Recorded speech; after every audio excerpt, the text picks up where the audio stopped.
बिस्मिल्लाहिर्रहमानिर्रहीम अस्सलाम वालेकुम। कोडिंग विद हाफिज में आप सबको एक बार फिर खुश आमदीद। आज हम देखने वाले हैं CSS कम्बिनेटर्स। ठीक है, लास्ट वीडियो में हमने CSS सेलेक्टर को देखा था और मैंने आपको कहा था CSS सेलेक्टर हमारे पास 5 डिफरेंट कैटेगरीज में डिवाइड है। ठीक है, जिसमें सबसे पहली कैटेगरी है सिंपल सेलेक्टर। ठीक है, जिसमें element selector, ID selector, class selector, ये हमने लास्ट वीडियो में कवर किया है बड़ी डिटेल से। ठीक है, आज हम देखने वाले हैं कम्बिनेटर सेलेक्टर्स। ठीक है, कम्बिनेटर सेलेक्टर्स के भी 4 टाइप्स है हमारे पास। ठीक है, जिसमें पहली टाइप है डिसेंडेंट सेलेक्टर, फिर चाइल्ड सेलेक्टर, फिर एडजेसेंट सिबलिंग सेलेक्टर और फिर जनरल सिबलिंग सेलेक्टर। ठीक है, हम सबसे पहले देखते हैं डिसेंडेंट सेलेक्टर को। ठीक है, तो स्टाइल के टैग के अंदर में आया और मैंने यहां पे एक कमेंट कर दिया कि हम समझ रहे हैं डिसेंडेंट सेलेक्टर को। ठीक है, डिसेंडेंट सेलेक्टर को समझने के लिए जल्दी से हम यहाँ पे एक डिव का टैग लगाते हैं और उसको कोई क्लास दे देते हैं, सपोज क्लास 1। ठीक है, और इस डिव के टैग के अंदर मैं एक पैराग्राफ का टैग लगाता हूं जिसे मैं लिखता हूं this is P inside div. ठीक है, और इस डिव के एग्जैक्ट बाद भी मैं एक पी का टैग लगाता हूं जिसे मैं लिखता हूं this is P outside div.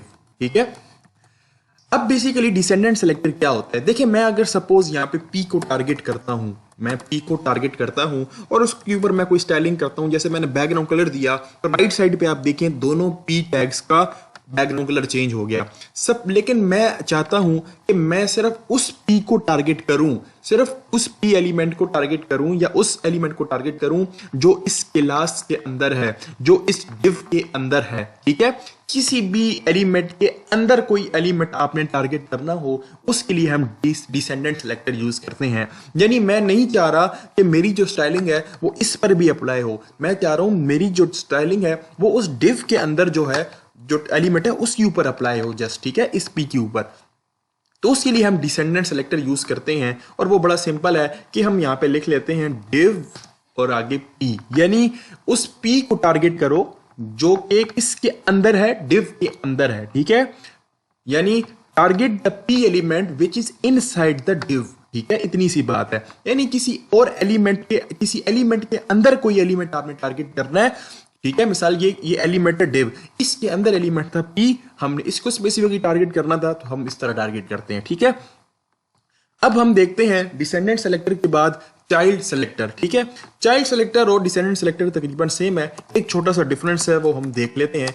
Child selector, ठीक है, चाइल्ड सेलेक्टर बेसिकली आप ग्रेटर देन से चाइल्ड सेलेक्टर को यूज कर सकते हैं। कैसे, सपोज अब चाइल्ड सेलेक्टर से आपको समझ आ गया होगा कि चाइल्ड बेसिकली किसी भी एलिमेंट का चाइल्ड। ठीक है, अब ये देखें ये एक एलिमेंट है डिव, इसका चाइल्ड है पी, तो ये पी को सेलेक्ट करेगा। जैसे अभी हमारे पास डिसेंडेंट सेलेक्टर में भी पी को सेलेक्ट किया था, लेकिन इन दोनों में एक फर्क है। ठीक है, वो मैं आपको समझाता हूं। सपोज हम यहां पे लिखते हैं डॉट क्लास 1 और मैंने आपको बताया चाइल्ड सेलेक्टर यूज करने के लिए हम ग्रेटर देन लगाते हैं और फिर मैंने पी लिख दिया, यानी मैं चाह रहा हूं कि जो पी है, ठीक है, इसका चाइल्ड क्लास 1 का चाइल्ड जो पी है वो हमें टारगेट करना है। क्लास 1, ये क्लास 1 है, ठीक है, ये नीचे, और इसका चाइल्ड पी, इसको टारगेट करना है जस्ट। ठीक है, यानी किसी भी एलिमेंट के चाइल्ड को आपने टारगेट करना हो आप चाइल्ड सेलेक्टर यूज करते हैं। ठीक है, मैं यहाँ पे इसको कोई बैकग्राउंड कलर देता हूँ। ठीक है, ये दिया,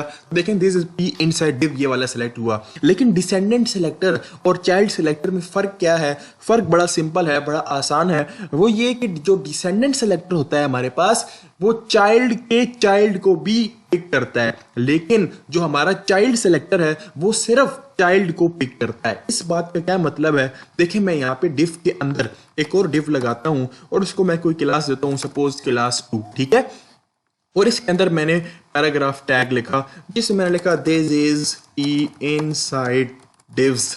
ठीक है, अब देखें मैंने जब क्लास 1 का चाइल्ड टारगेट किया था तो उस वक्त CSS अप्लाई हुई थी, लेकिन अब ये जो P का टैग है, ठीक है, ये किसका चाइल्ड है? ये क्लास 2 का चाइल्ड है, तो बैकग्राउंड कलर अप्लाई नहीं हुआ। जैसे ही मैं क्लास 2 यहाँ पे लिखूंगा बैकग्राउंड कलर अप्लाई हो जाएगा। ये चाइल्ड सेलेक्टर क्या करता है? सिर्फ अपने चाइल्ड को देखता है। लेकिन यहाँ पे अगर मैं लिखूं क्लास 1 और आगे मैं स्पेस दे दूं, यानी इसको डिसेंडेंट सेलेक्टर बना लूं, तो इसने इसके ऊपर बैकग्राउंड कलर अप्लाई कर दिया। यानी क्लास 1 का जो डिसेंडेंट है पी उसको टारगेट कर लिया। इसका मतलब ये हुआ जो डिसेंडेंट सेलेक्टर है वो क्या करता है, अपने चाइल्ड के चाइल्ड को भी सिलेक्ट कर लेता है, अपने सारे डिसेंडेंट को सिलेक्ट करता है, लेकिन चाइल्ड जो सेलेक्टर है वो सिर्फ अपने चाइल्ड को सिलेक्ट करता है। ठीक है, ये हमारे पास चाइल्ड और डिसेंडेंट सेलेक्टर था। अब हम देख लेते हैं सिबलिंग सेलेक्टर, और सिबलिंग में भी हम देखते हैं जनरल सिबलिंग सेलेक्टर, ये वाला। ठीक है,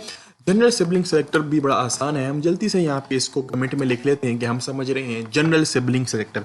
जनरल सिबलिंग सेलेक्टर को समझने के लिए हम जल्दी से यहाँ पे कुछ पैराग्राफ्स और कुछ डिव लगाते हैं।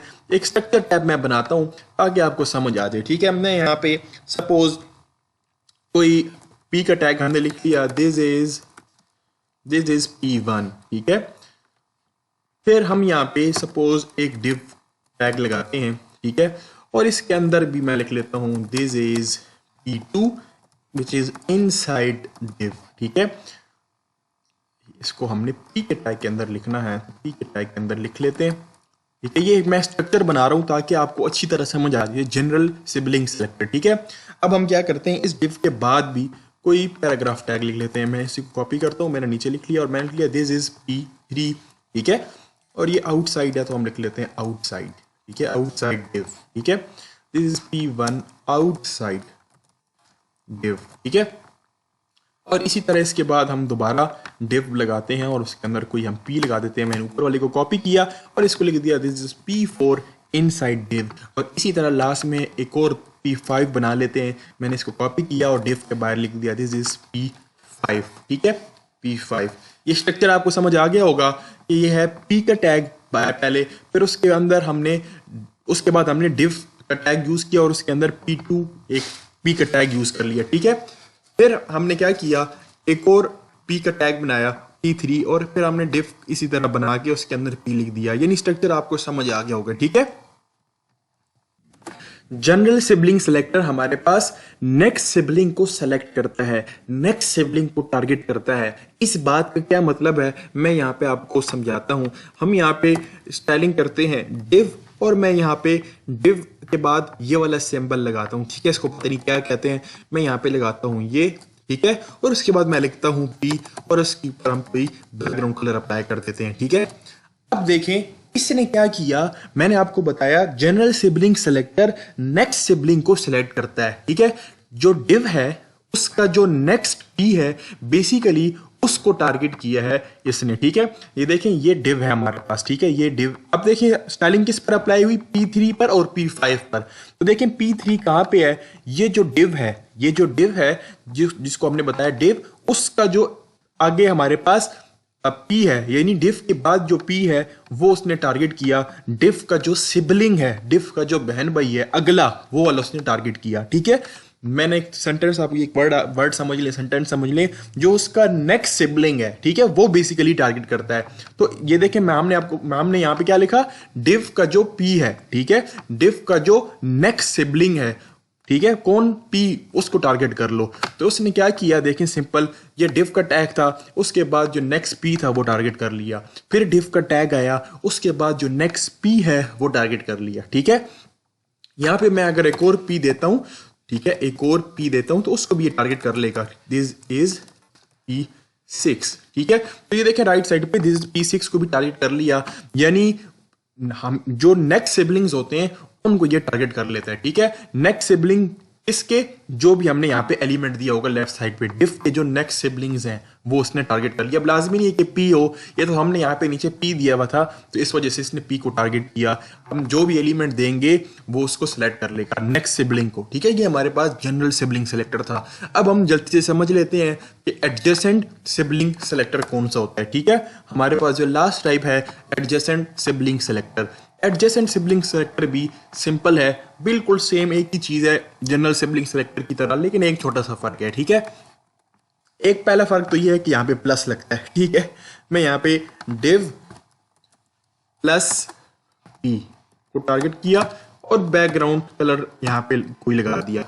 अब देखें मैंने जैसे कि आपको बताया कि हमारे पास जनरल सिबलिंग सेलेक्टर क्या करता था, नेक्स्ट सिबलिंग को टारगेट करता था। एडजेसेंट सिबलिंग सेलेक्टर भी, चूंकि ये भी सिबलिंग सेलेक्टर है, तो ये भी नेक्स्ट सिबलिंग को टारगेट करता है। लेकिन उस फर्क दोनों में ये है कि जो हमारा जनरल सिबलिंग सेलेक्टर है वो अपने सारे के सारे नेक्स्ट सिबलिंग को सेलेक्ट करेगा, लेकिन एडजेसेंट जो अभी हम पढ़ रहे हैं वो जस्ट जो नेक्स्ट मोस्ट उससे होगा, ओनली वन वो टारगेट करेगा। ठीक है, अब देखें इस डिव के बाद ये जो हमने टारगेट किया डिव, ठीक है, तो डिव के बाद जो पहला एलिमेंट होगा वो टारगेट करेगा। ठीक है, ये इसको टारगेट कर लिया।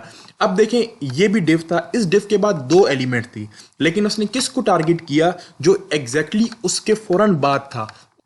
ठीक है, तो ये हमारे पास CSS का एडजेसेंट सिबलिंग सेलेक्टर था। तो बेसिकली ये आज हमारा लेक्चर था CSS कम्बिनेटर का, जिसमें हमने डिफरेंट सेलेक्टर्स देखे। पहला सेलेक्टर हमने देखा था, कौन सा था मेरे जहन से निकल गया, डिसेंडेंट सेलेक्टर, फिर चाइल्ड सेलेक्टर, फिर हमने जनरल सिबलिंग सेलेक्टर देखा, एडजेसेंट सिबलिंग सेलेक्टर देखा। ठीक है, उम्मीद है आपको आज की वीडियो समझ आई होगी, आज का टॉपिक समझ आया होगा।